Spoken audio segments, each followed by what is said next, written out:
All right, appreciate you guys coming out. You're going to hear from each of us in our office a little bit more about our office as it relates to different aspects of intellectual property, the impact and importance of it to what you do and what the university does, and then ways that we work to both identify and protect those inventions and then take those to a pathway to market. As an office, we are, our mandate, our charge, if you will, is to make sure that discoveries that have some commercial viability here across campus, in every laboratory, and in every smart student, staff, or faculty member, that they at least are identified and given a best opportunity, right, to make it to market, and we do that in various ways. So I'm Ian McClure. I'm the Executive Director of our Office of Technology Commercialization here at the university. My background is in law, investment banking. I've been an entrepreneur and started a company.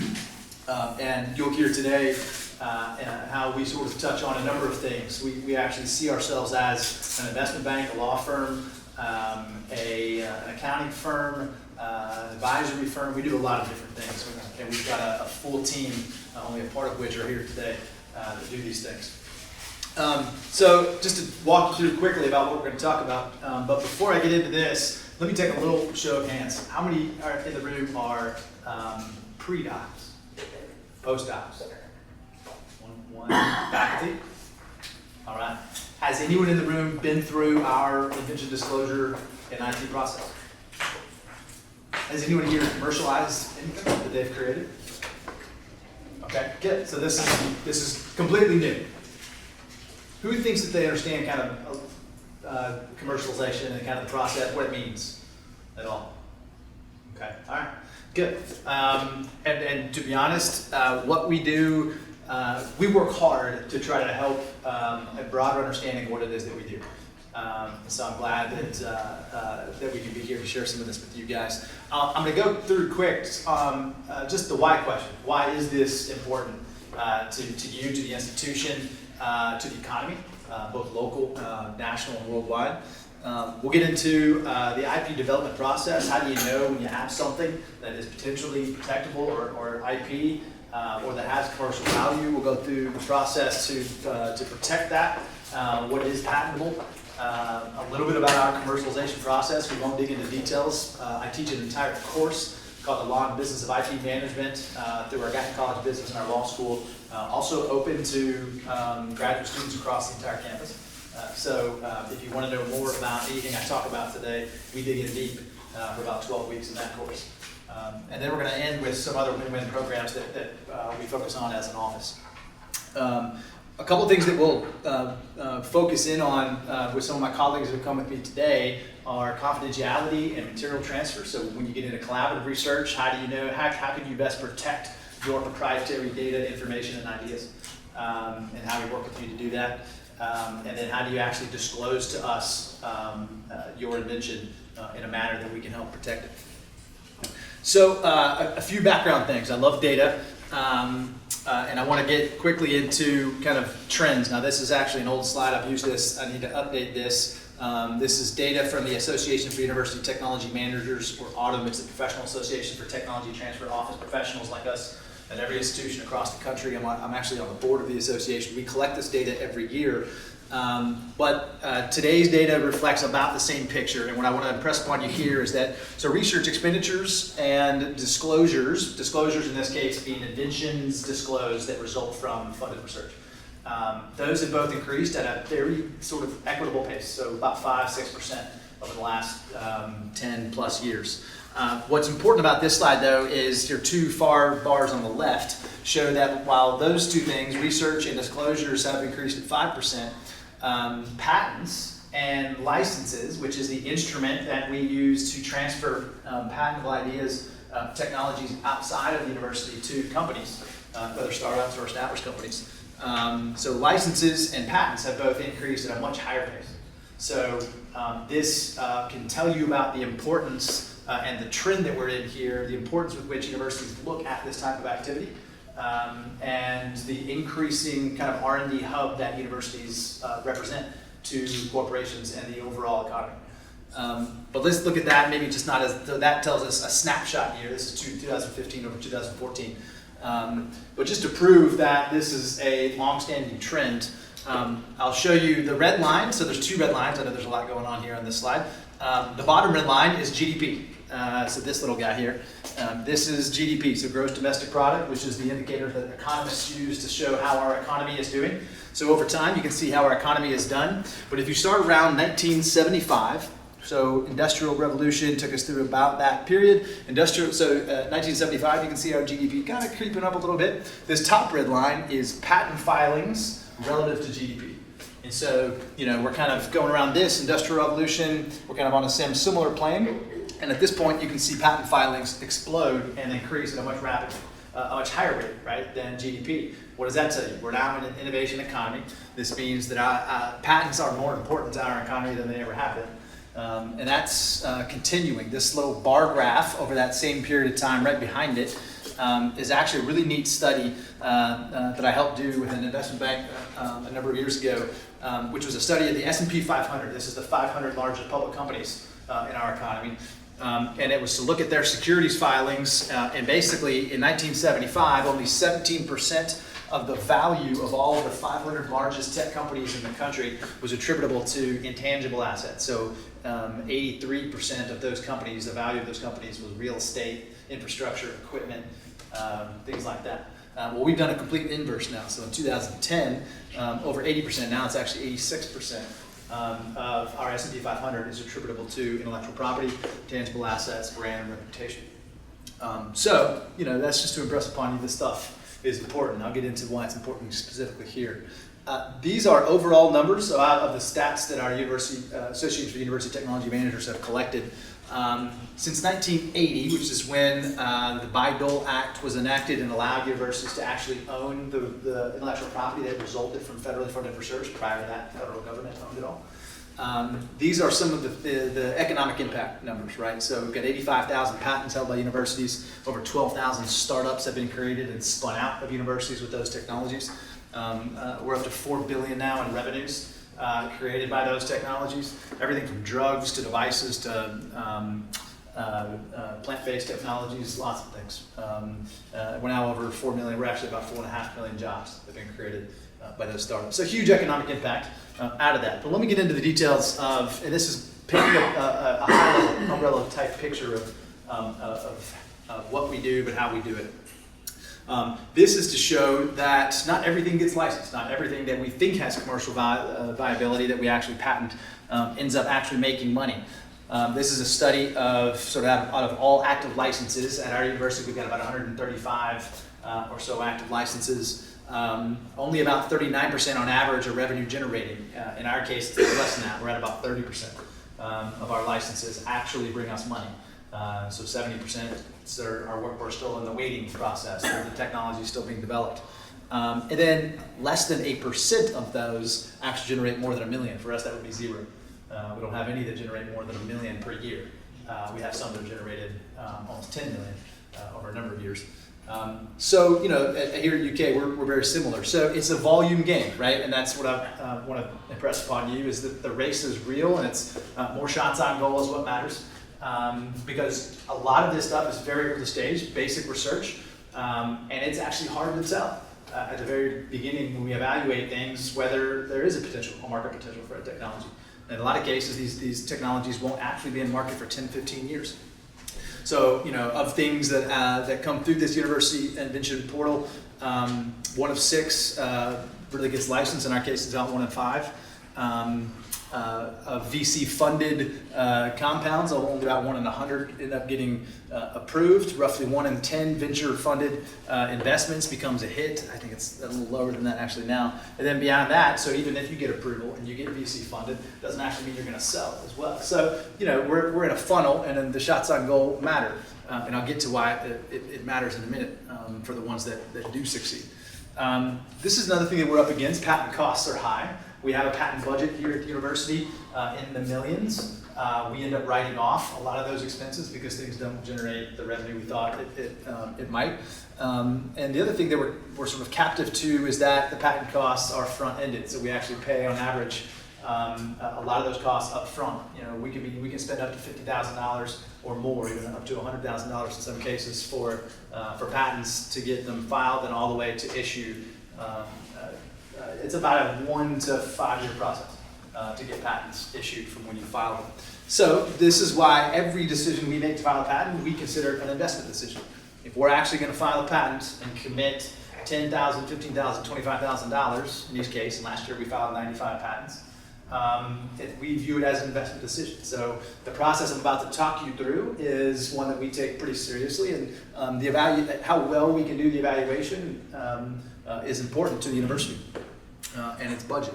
Over time, this is showing why a lot of the licenses, and of course this would make sense given that the patent expenses start early, we need to get licenses done quickly. So you can see here that a large majority of licenses are done in the first 3 years or so from filing a patent. The same for us. We file a lot of patents and try to get them licensed within the first year if we can, because maintenance fees to maintain patents accrue over time. And we are hoping to get those fees taken on by our licensees fairly quickly.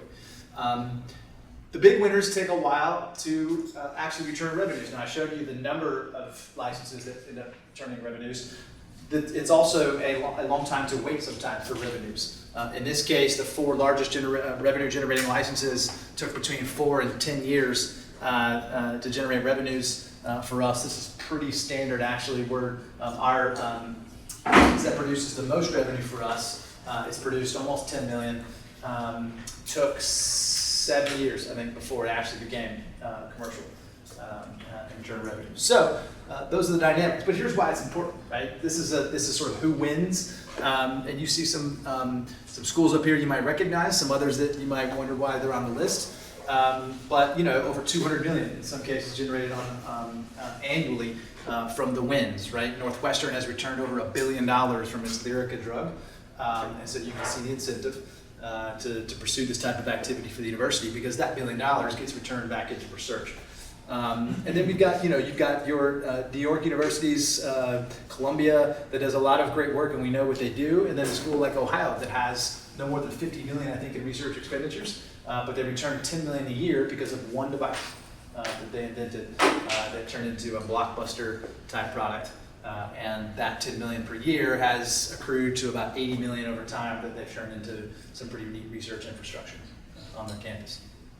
So about us, we're a team, I mentioned, of a lot more than just the 4 of us here in the room. We've got about 15 full-time employees. We've got another 10 that support us. Some of those are students. We hire 7 students currently, graduate and undergraduate. The graduate students we call fellows, and they do really awesome research for us and participate in our commercialization process with us.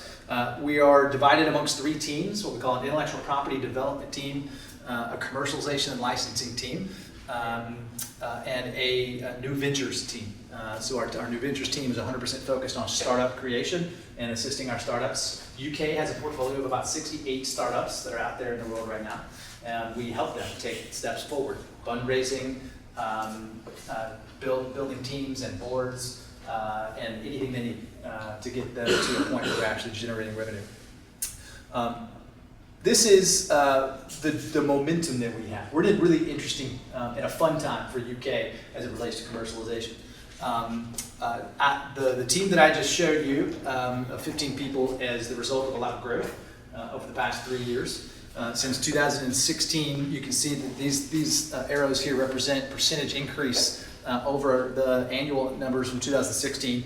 And so we're at an all-time high in activity, in commercial activity. So we've gone from 50 to over 100 inventions disclosed per year. We've gone from 27 patents filed to over 95, from 7 licenses to over 30. And then our startups have done some interesting numbers here. You would think with a new ventures team, we would actually be producing more startups. But what we're trying to focus on is higher quality startups. Unfortunately, one of the things about that 68 startups in our portfolio right now is that a lot of those have reached an inflection point where we can probably see the writing on the wall and they're not going to succeed. Unfortunately, we have spent hundreds of thousands of dollars on those patents that might not be recouped. So we want to get better at equipping our startups with early stage steps that can really matter down the line when they're trying to fund themselves, raise capital, and those kind of things. So, fun time for UK right now. We've got a lot of great innovative commercial activity. So let's dig into our process a little bit. These are all the things, the black words up here at the top represent kind of the way that we see ourselves in each step along this process. And this is our entire commercialization process distilled down to about 7 steps. The first step is at the research level, and you would wonder kind of what can we do at the research level? We do a few things. We provide patent research as a service. So we help our researchers as they navigate kind of a direction of their research. If they're interested in getting to a patentable point, we can do research about the landscape of patents in that space and tell them where a white space exists. Are they headed to a point that would actually be patentable, or are they headed to a point where someone's already been? And then you might think, well, I read the academic literature. Of course I know where I'm headed. There's no one there. No one has done that. Well, the patent literature is very different than the academic literature. 90% of patents, 91% of patents are owned by corporations. They have zero incentive to publish papers. Their publication is their patent. And so it's a totally different body of literature. We have run into cases where there's nothing in the academic literature, but there are patents filed on those things. And so that's one thing that we can help with our researchers. At this point, though, the research, I mentioned one thing we wanted to dig in is the collaborative research. A lot of what we do is share materials, and we share data with universities and other research partners. Allie Yankey, who's here, handles every one of our non-disclosure and material transfer agreements. So I'm going to let Allie talk a little bit about this. Hi, I'm Allie Yankey. I am a law school alum here at UK, and I've been in the tech transfer office for about 2.5 years now. I'm the senior contracts coordinator, so I handle all of our material transfer agreements, all of our data use agreements, and all of our non-disclosure agreements. When I started about 2.5 years ago, we were at approximately 750 agreements a year. We just ended our fiscal year in July, and last year we did roughly 1,100 agreements, like 1,060. Allie's a machine. We do anytime, so when you need these types of agreements, they are, for the individual researchers, they're a protection. They protect your intellectual property. You don't want to send your research to someone at another school, and then you don't want them to go out and publish with your research and not give you any credit. So as part of these, we use material transfer agreements. If you are in a lab and you're a faculty member, or you're a PI in a lab, or your PI tells you that you need to send something to another lab, or you need to get a piece of material from another lab, you need to make sure you have a material transfer agreement in place. They protect you and they protect the university from liability. Non-disclosure agreements, anytime you talk to anyone outside of the university, you need to make sure to have a non-disclosure agreement in place. This includes peer review. So if you send out your work to have a peer review done, that person that's reviewing, you need to make sure they're in a non-disclosure agreement with the University of Kentucky.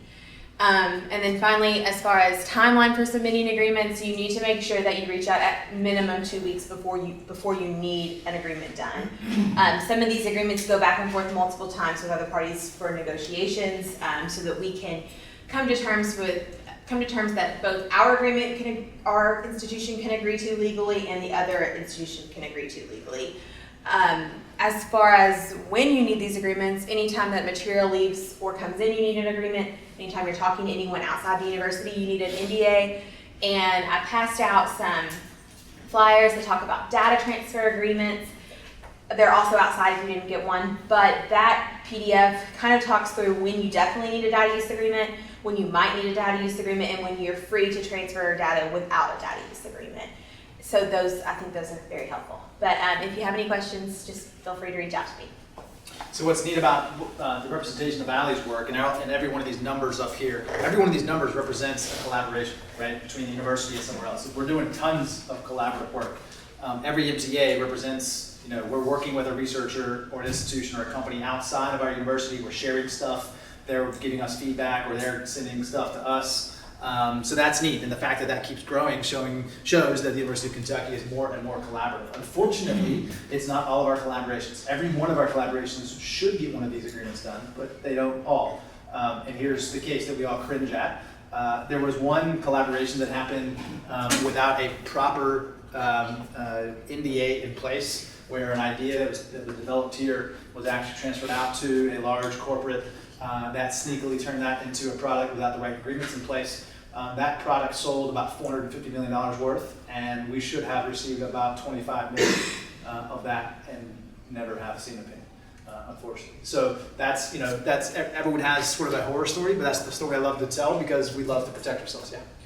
So when that 25 million comes back to the Institute. It never will. In that But case. say it did.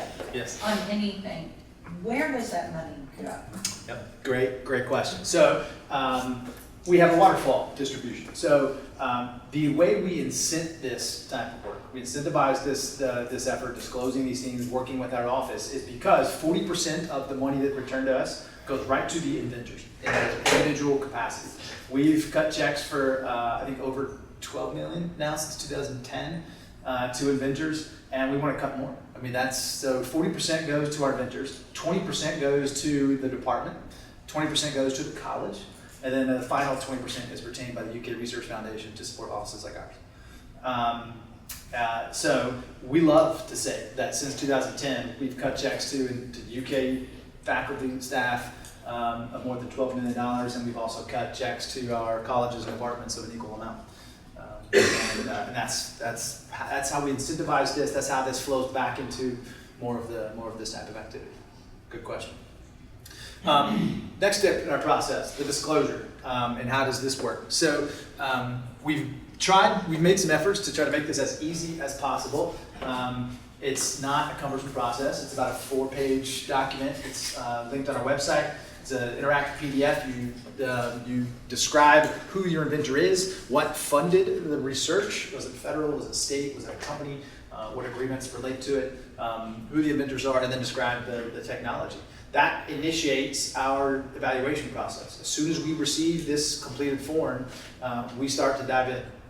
We have a process where we do market research, patent research, and I'll get to a little bit of that, and then come back to you and get feedback on the things that we have found. And but it all starts with this form, and again, it's linked on our website. Yeah. So I have another question. Yes, I love questions. So as a researcher, a basic researcher or translational researcher, how do we determine that we might have something that's unique? Yeah. That Well, we should bring to you? So I'm going to get to that. Okay. I think in like 3 or 4 slides. Okay. But Raj is going to talk to us about how we know what we have is patentable, what is patentable, and if you have questions, what to do then. Okay. Yeah, because and oftentimes it's a gray area, and it actually is very different. Very different. Why I asked sort of who's in the room between different technology disciplines as well, from life sciences to non-life sciences. So the evaluation process. I mentioned the market research we do. Those fellows that we have, those graduate student and postdoc fellows that we pay to be a part of our office, help us do a lot of our basic research. Market research, we train them to use tools and do patent research. We put reports together that effectively become the basis of some of our decision making around does this have commercial potential? We look at things like current state of the art, what's currently in the market, who are the consumers for that, what are the problems with it, does this solve some of those problems, how does it compare, what's the market size, what's the market growth, how many firms are investing in this right now, a lot of different factors that we weigh. But we develop that report, and then we want to listen. We present it to our inventors, we get feedback, we want to make sure that we're on the right path. And oftentimes there are things that we haven't thought about. A lot of times that we come up with market dynamics that the inventor hasn't thought about. And then we go down a path of could this be applicable to this and this also. So it's actually a really neat iterative process. Beyond that, we then take our findings after we incorporate the feedback from the inventors, and we go to what we call the IPC, or the Intellectual Property Committee. You might know some folks up here. It's supposed to represent a nice, diverse cross-section of our research enterprise. But there's 14 faculty peers that rotates every 3 years, and they every month meet with us, and we look at new invention disclosures and the research that we've done. And help us make determinations. They give us recommendations on what to file, what to pursue, and it's a fun process with them. So a couple of things before I introduce Raja to talk about sort of how do you know when you have something to disclose. To know, we do have a UK IP policy here, and so faculty and staff are bound by our administrative regulations. Administrative Regulation 7.6 is our UK IP policy.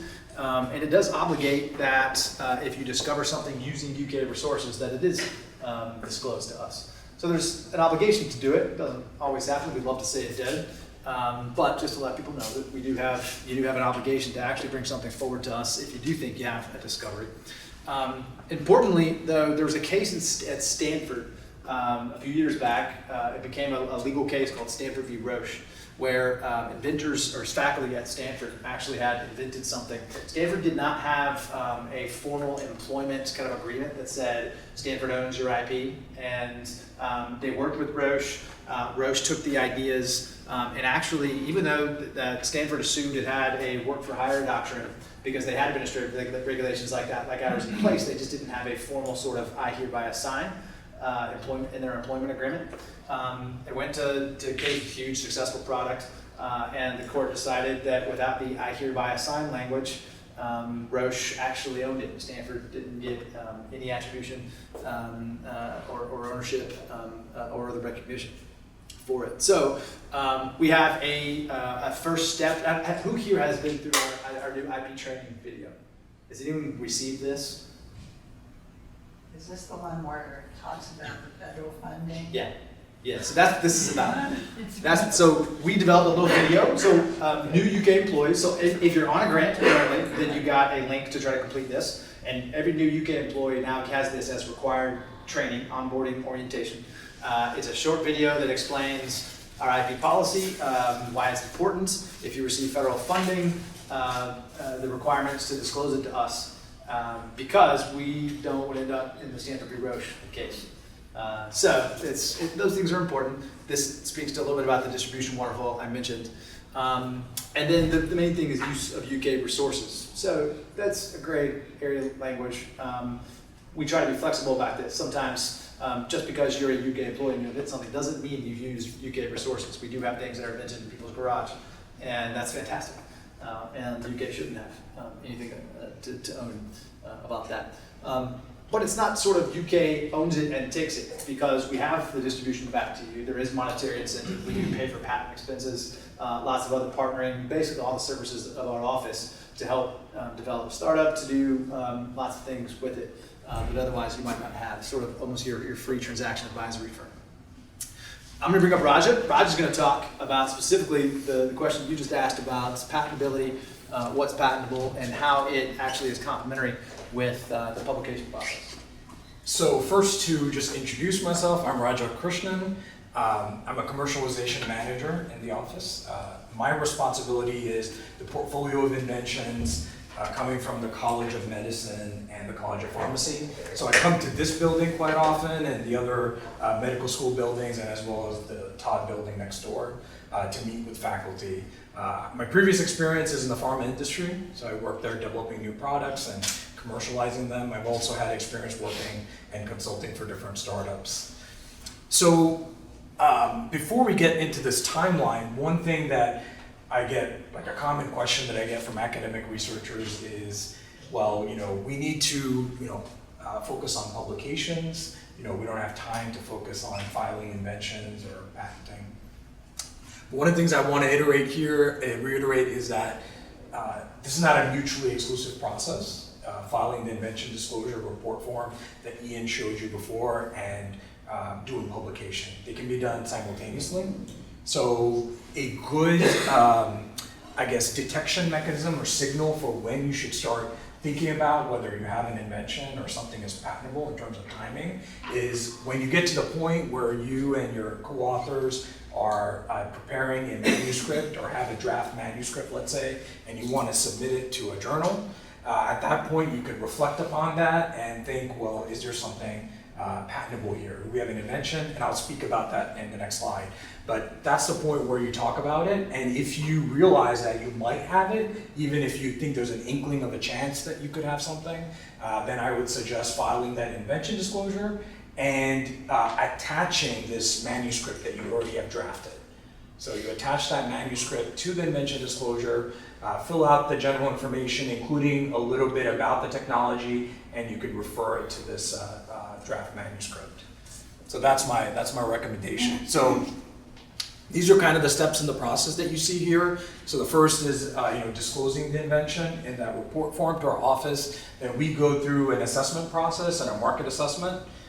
We have a meeting with the inventors to talk about this and to discuss this process. Then next it goes to the intellectual property committee meeting, where they review the different inventions disclosed and decide which ones to kind of move forward with in terms of patent applications. Then the actual patent prosecution process starts once the attorneys or external attorneys file the patent application. So sometime after the patent application is actually filed, it's okay to go ahead and publish any type of papers related to that. So I just want to make a key distinction here. So this publications can come after the filing of the patent application. So you don't want to disclose ahead of the patent application filing. That key time point is not when you submit the invention disclosure to our office. So that time point is once it's actually been filed by our attorneys.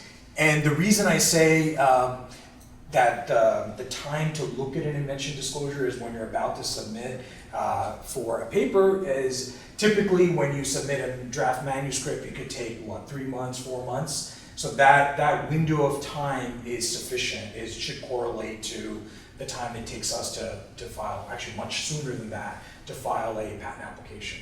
And then in the invention report form, if you know that you're going to be filing a manuscript or a journal, or even presenting at a conference, so that would also be part of this, then you would indicate as such in the report form, in the appropriate spot. You would say that you're going to this conference at this particular date, going to present on this topic, or that you're filing a draft manuscript and it's attached herewith. Explain that presenting at a conference is like publication for prior art purposes.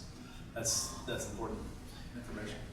Yeah, so yes, in terms of presenting, right? Yeah, just so a poster. Yeah. If you have a poster, if you have anything that someone could take an iPhone photo of Right. in a public space, that is actually publication, and it can prevent you from getting a patent, which we've unfortunately had to deal with. In a few cases where we thought we had an awesome idea, but learned that someone was at a poster session and or gave a talk at a conference prior to that, and now we're prevented actually from getting a patent because it's no longer novel. Yeah. If it's been published and that's considered publication, then it's not considered novel anymore. Yeah, so once it's disclosed, whether it's a poster presentation, a talk presentation, or a written publication, a journal article, those all could be prior art.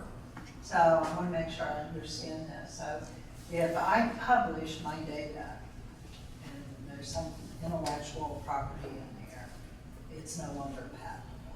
So Once it's published, or I take it to a meeting and present it at a podium presentation or a poster, it's no longer patentable. So I'll say, and then Ian can add. But so if it's enabling the invention, so if somebody can look at the poster presentation or the talk and figure out how to do that invention or replicate it, and has all the information needed, then yes, that's correct. It would be prior art.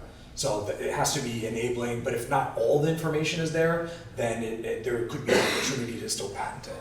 Now, the one other thing here is the U.S.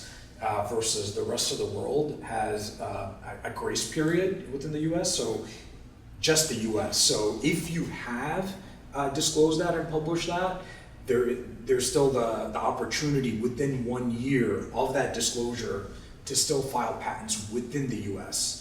But that is an exception. It doesn't apply to all the other countries and the rest of the world. Yeah, I mean, so I love not to get into the nuances so there are nuances of did you enable it and are you within the grace period? I just love to say, just let's file a patent before you publish. Yeah. But to your question, we work actually with some of our faculty who have disclosed it to us, but filing the patents, we get disclosure sometime on the eve of a presentation, right? And so then we can work quickly to say, present this slide, but not this slide, because this slide is fine, but this next one is the one that actually enables it. For example, if there's an algorithm or a process, right?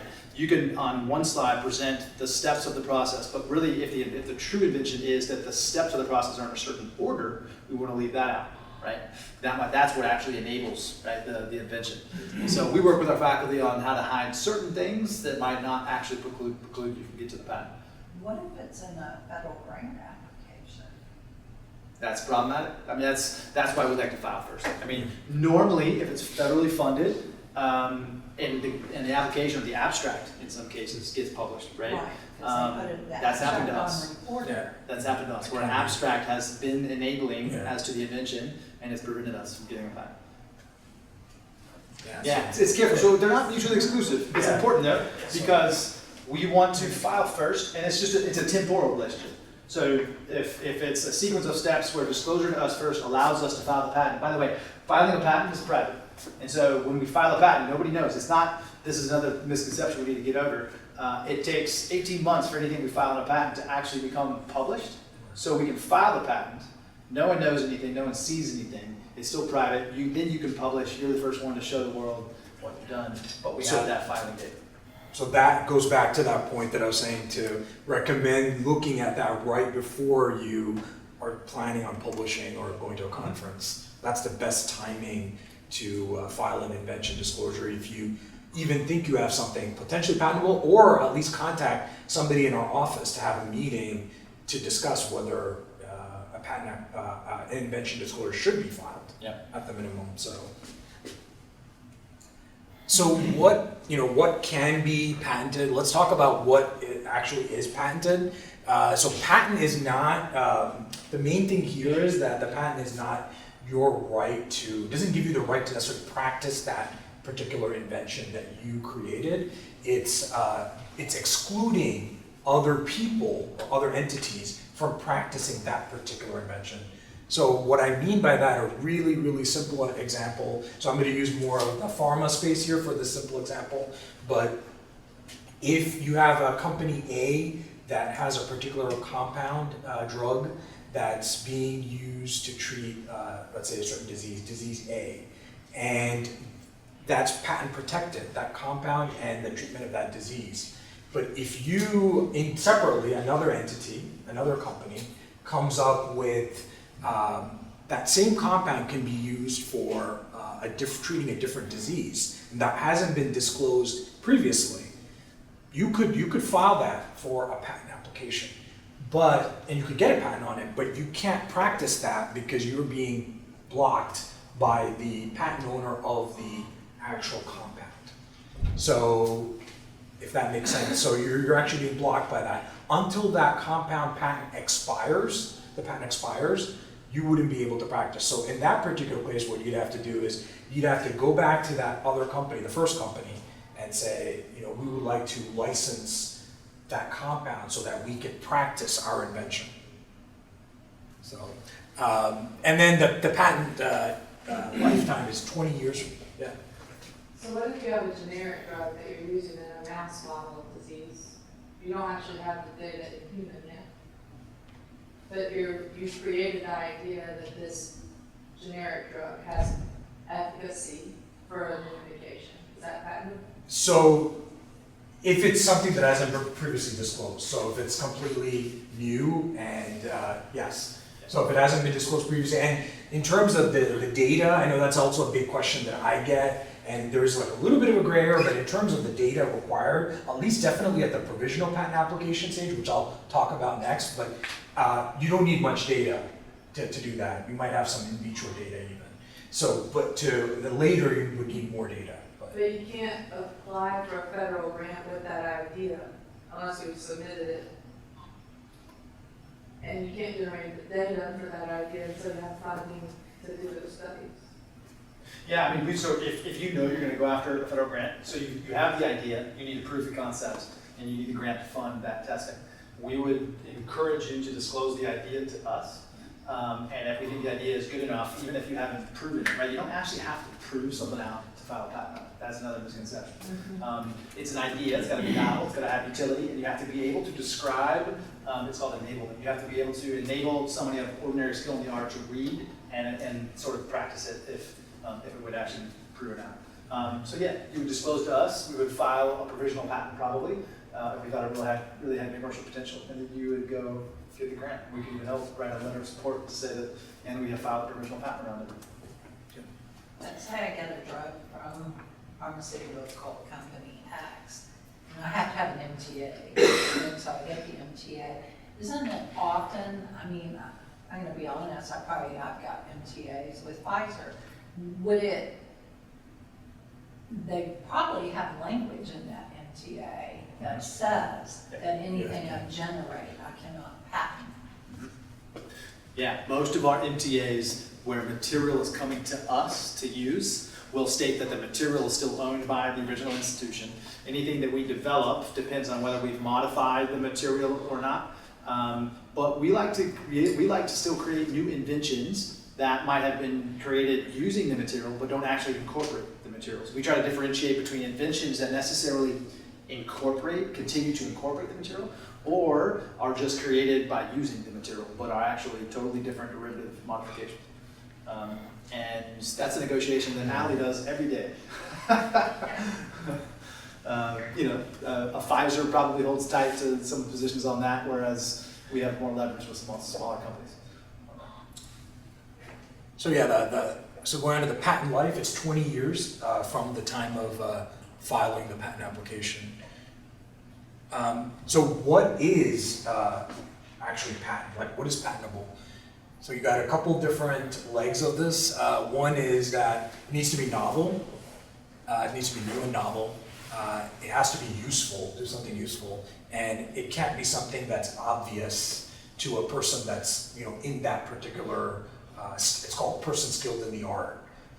Be able to think that it's an obvious type of invention. So like the generic that you just talked about, using the generic for a new application. Repurposing a drug obviously usually hinges on the obviousness factor of this test. Would it have been obvious? Yes, it's patentable, but would it have been obvious to someone else that patented the generic that it should have also probably applied to this? Even though they didn't actually expressly cover the new application in their patent, would it have been obvious to a person of ordinary skill in the art? And it's interesting, they really get into sort of the element of could it have been expected or not in some weird legal jargon like that. But. Yeah, and sometimes you could have a cancer drug that's then used for, let's say, Alzheimer's. Yeah. Is that obvious, or it has to be unexpected type of result? And then other types of things that you could patent. It could be a machine, it could be a process, like a process to make something, process to synthesize a compound, a novel process to do that. And it could be, the one that, at least in the pharma world, that we think about a lot is the composition of something, a composition of matter, or the actual compound, or the composition of anything of a material. So those are kind of the things that we would go into what a patent is. On the novelty requirement, I mentioned the patent research as a service. That's one way that we really can help our researchers understand if where they're headed is a place of novelty by looking at the patent literature and letting you know if someone's already been there or not.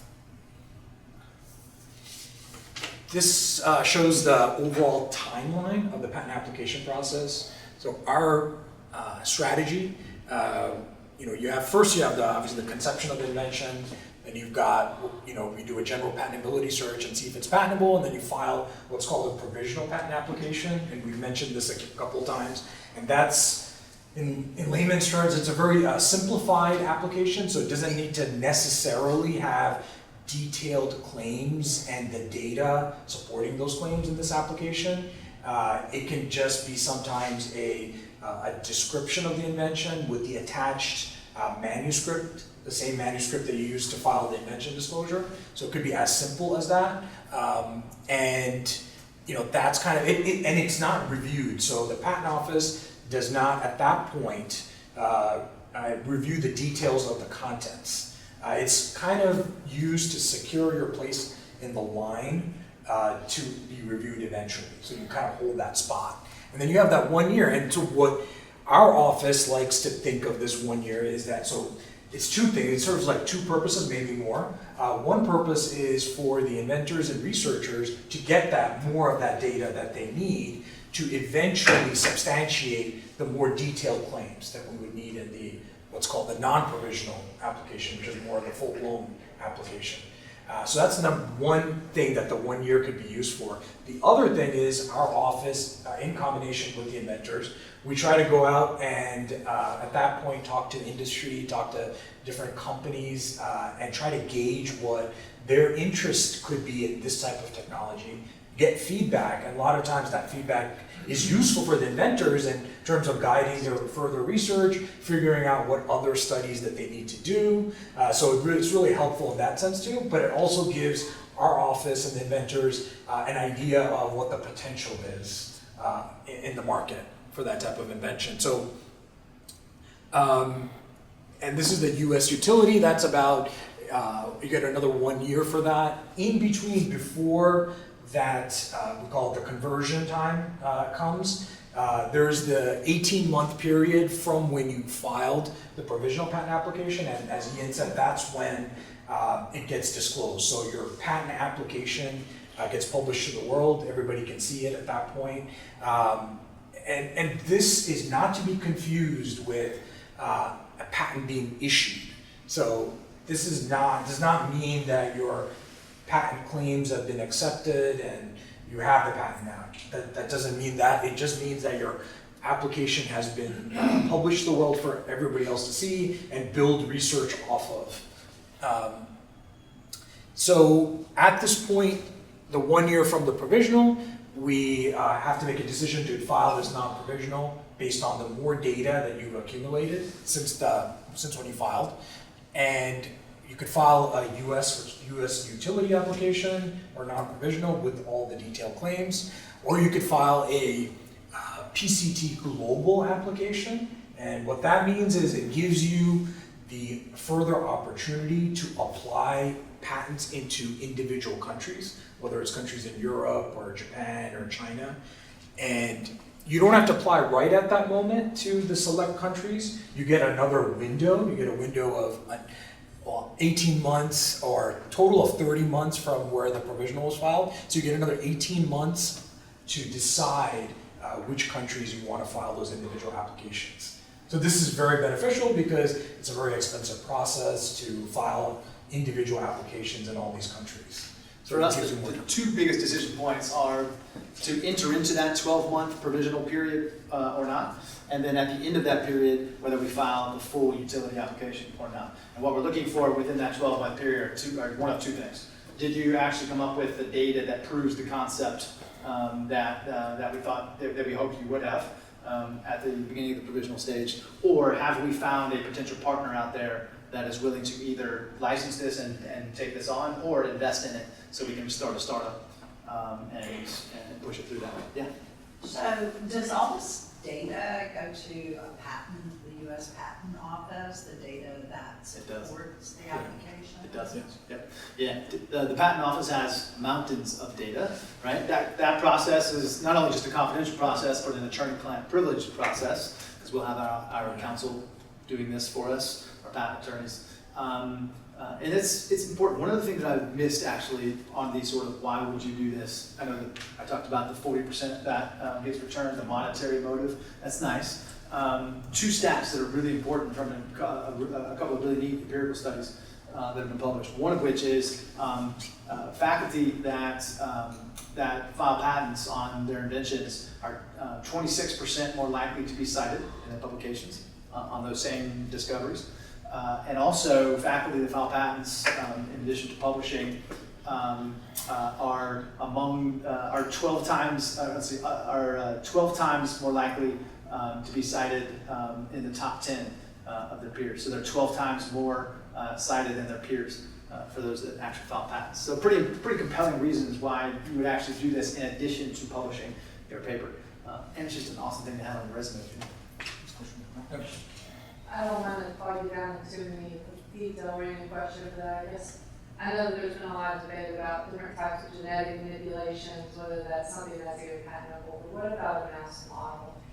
If it's a model of disease, not necessarily through genetic manipulation by a mouse model of disease by drug administration or use of a device to mimic something that happens in humans, and then could potentially be valuable to researchers across the world for investigating that disease. Yeah. So we call that a research tool. Yeah. Absolutely patentable, protectable, and commercialized. There are for-profit companies out there that make a lot of money selling mouse models. We have bought some of those here in the UK. And yes, a lucrative a lucrative business. In some cases, you've really got something neat in that mouse model. And if you were to present it even at an internal University of Kentucky poster day, is that publishing and no longer? Gray area. So it's not technically publication unless it's sort of open and accessible to the public.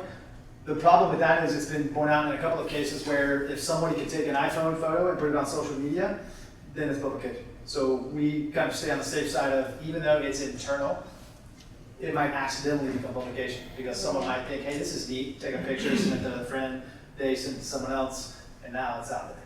You So know? just be cautious. Yeah. So how am I supposed to know whether or not something I want to do has already been patented if it's not in literature published? Like if I want to use drug A and disease B, how do I know if I can do that? Yeah, well, we can do some preliminary research for you. So, two ways to do that. One of which is disclose the idea to us and we'll do the full-blown evaluation. The other is, if you really just want to know some basic kind of, hey, has someone patented this yet, type thing, we can do what we call a patent landscape study. And it's our fellows that do this using some of our tools. And we'll send back to you a few slides that we create that show, whether it's patentable or not, whether we think someone is squarely there or whether we think there's some white space. So another thing to mention in this process, just some language, I guess. So from the point where you file the patent application, it's kind of going back and forth between the inventors and also the patent office, so the examiners. So they do the review and they have questions and you have to answer those questions. So that back and forth process basically is called patent prosecution. So that you might hear that, and that's what that particular, and that's also that time period before it issues is, we would term it as like it's pending. The patent is pending. The other thing to note, because I know there's been some researchers have asked about this, but there are different numbers that are associated with patents. I just wanted to say that, so you can have, there is a patent application number, and there is a patent publication number, and then once the patent gets issued, there's an issued patent number. To make it really confusing. They're all different. So you might be citing something, and our office might be citing something else. So just something to be aware of, because that's happened before. Let's see here. That's it. Yeah, thanks. Appreciate it, Raja. The protection process, one thing I want to focus on, I have Sabrina come up. She's our database expert here. She manages what we call our invention management database. One thing that's important to us is making this data and the process transparent. It can be a black hole. It's a long process, as Raja just explained, 1 to 5 years. So Sabrina's going to talk a little bit about our invention management database and how we make this accessible. Okay, first I'll introduce myself. I'm Sabrina Darnell. I'm the Intellectual Property / Compliance Coordinator for the Office of Technology Transfer. As he says, I handle the database. Also, I'll handle any iEdison reporting that you might have, or grants where you go send your compliance stuff in. So you might be speaking to me quite a bit. But anyway. iEdison means if you have federal funding, we as a university have reporting obligations. So Sabrina does that for you. So, many people want to know after you submitted your disclosure, where to go, how do I find out about it? When you submit your disclosure, there's a spot that has for you to put link blue on there. And that link blue is automatically set up in our system, and it changes your password automatically when you update your password with the link blue. And you can go into the system and you can see your disclosures, and it'll list, and it's only done by your name. So you won't be able to see everybody else's disclosures, you'll only be able to see yours. But then it will show you if we have filed a provisional, or if we have negotiated any type of agreements. You can find all that stuff. You can see if you've had royalty distributions, and you can find that all in that one spot. And you can find it under our site, OTC, under the research, and it has a link in there for you to go to our database. And all you have to do is type in you'll get to this box and you'll just click log on using link blue, and then you just put in your link blue information. It will automatically take you to your page. Very simply done. And then that's also the same place you would find the disclosure form that Ian discussed too. And feel free to contact us if you have any questions on either one of these. And then we also have now provided to your college dean where they can go in and see a dashboard and they can see everything that you've done also versus it being an MTA, a license agreement, or filed, or a patent. The whole college is for the dean, and if you want that access, you can have the dean contact me, and I can provide you with that access for the whole college. But they have to approve it. But that's it. Thanks, Sabrina. Sorry, consider this your own little webpage. So I asked if anyone has gone down this process. You have MTAs or agreements with Pfizer. If you have disclosures with us, so we have some faculty that have 30 patents, and they have 40 disclosures. They have 100 MTAs. I don't know if they have 100 MTAs, but they have lots. And we create almost like an internal webpage for them. Not a lot of our inventors actually use this, but I wish they would, because it's actually a neat, accessible portal of your activity in this space. And you can look back at it and find out that stuff. I just want to say one more thing. I meant to say, we're in the process of also trying to set up alerts, like when Allie does an MTA or whatever, and that contract expires, she'll get an alert saying it's getting ready to expire. And then I'm planning on setting up alerts, letting you know that you have a patent or that's been sent and issued or whatever. So you'll get an email from Sophia in the middle of the night, we're not actually working, telling you that this event has happened on your invention. Yeah, we want to keep people in the know, right, on these steps. There's a lot of steps to get a patent, to get an agreement. And so we create these portals for you to house this information. We do a lot of faculty education. I talked about the patent research as a service, additional services and things that we do to try to teach you about this process. We have some of our faculty education sessions that dive deep into the startup creation process, new ventures, licensing, and those things. Our commercialization process happens in a couple of ways. Mostly the last two of these, licensing and startups. Everything actually is a license, even if it's a startup, because we have to license the technology to the startup. But we have a dedicated team that works to create those companies. If we're not creating a startup company, we are marketing your technology. And so we have a dedicated team. Raj is a part of this commercialization and licensing team that does what we call marketing campaigns. And so we will create marketing materials. We'll identify which companies should hear about this, and we will pitch. We do pitch meetings at conferences. We do pitch meetings from our office, in person, via teleconference, however we can get in front of companies. We try to create partnerships. We pitch your technologies at events. We've got some really neat events coming up. One's called the Founder Hunt. If anyone really wants to see what that's like, we have an event called the Founder Hunt in Louisville on November 15th. We're going to have about 200 investors, biotech companies, it's all health tech focused, and founders of startups that have been successful in the medical technology space at Churchill Downs in Louisville. So if you want more information on that, feel free to reach out. So our process is really to reach out and be proactive. We call this the push.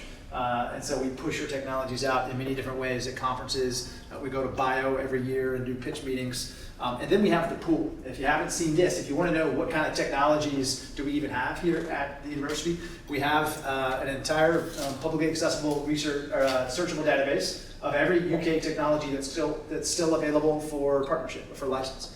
You can use keyword search and identify. This is from our website. And we do get sort of unsolicited indications of interest from companies that use this tool, identify things, and say, hey, is this thing licensed? Can we talk with the faculty inventors and meet with them? And then this is our new ventures team. So we do a lot of stuff. We create websites for our startups. We help you incorporate. We identify potential investors and help you create pitches to those investors. We help you form advisory boards or even management teams. Oftentimes this starts with just a postdoc. And we help you pursue SBIR funding and things like that. A lot of neat activity with our new ventures team. That's fun. We do some other win-win stuff. This actually is called UK Win, UK Women Innovators Network. I want to highlight real quick that we've got a second annual conference coming up on October 8th. If you're interested in hearing all about the awesome innovative work across our campus, for women innovators, come to this event. It's at the new Student Center.